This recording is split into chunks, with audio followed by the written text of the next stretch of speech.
Yo guys, what's going on? It's Plague, and today I'm bringing you a video discussion about flying in the world of Warcraft, and more specifically flying in the next expansion, Warlords of Draenor. So the video is sped up about 4 times for the sake of video length, and filming all over took about 30 minutes. And I think a 6-minute video is much more manageable than a 30-minute one, and you guys don't want to listen to me ramble, so what I wanted to really demonstrate by making this video is that removing flying is not such a bad thing. And I chose Outland as a testing site because we'll be returning to Draenor, and it will have very similar features with the difference of probably new zones and obstacles in our way. So from Shattrath City to Gruul's Lair took about 8 minutes. That's really not that bad. So let me ask you a question. When you get up to go to work, and you know you have to be there, let's say 5 o'clock, do you leave the house at 4:55? Some of you might, and don't get me wrong here, but most people give themselves a bit more leeway so that they can get there on time and they have all their necessary items, their lunches, etc.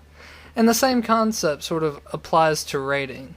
Travel time becomes a non-issue if you have a flying mount and you can be there in 5 minutes. But when you have a ground mount, there's a little pre-planning that goes with that. So I think it's a healthy thing for structure so that people think, do I have my flasks, my food, is everything properly enchanted, etc., etc. It goes on and on and on. Am I prepared for this raid? And I don't think it's necessarily a bad thing. And 8 minutes from your main city to a raid can't be that bad. Alright, so keep in mind I was also running past all of the mobs instead of fighting them. That could really factor into that later on, but hell, even at level 90 I just run past mobs, and some of them will charge you and stun you like the berserkers on the Timeless Isle, but I mean that's the Timeless Isle, that's not anywhere else. And Outland is designed very differently than Pandaria, and it has spokes. It acts like a hub. It has spokes that go out to the outlying zones. There's paths to Nagrin, there's paths to Zengar Marsh and Shadowmoon Valley. It goes on and on.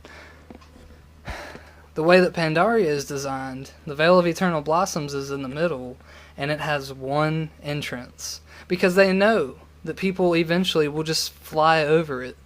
And it also does sort of fit in with the lore that, you know, it's very heavily guarded and all that type of thing. But mainly I think it had to do with the fact that it wouldn't be an issue if you could fly right over those high walls.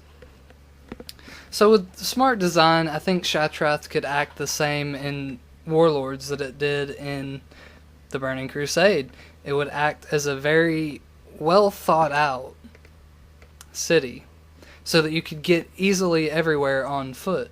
You gotta remember, they added flying in TBC.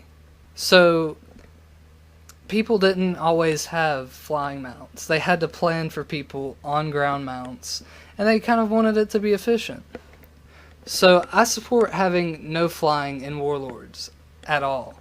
Not in Azeroth, Outland, Northrend, Pandaria, unless the zone absolutely calls for it, like the Storm Peaks. That's probably just a couple of exceptions. And here's my reasoning behind that. You can fly up so high that the skybox tapers off into some gray, misty type of texture. I don't even know how to explain it, but there's no horizon.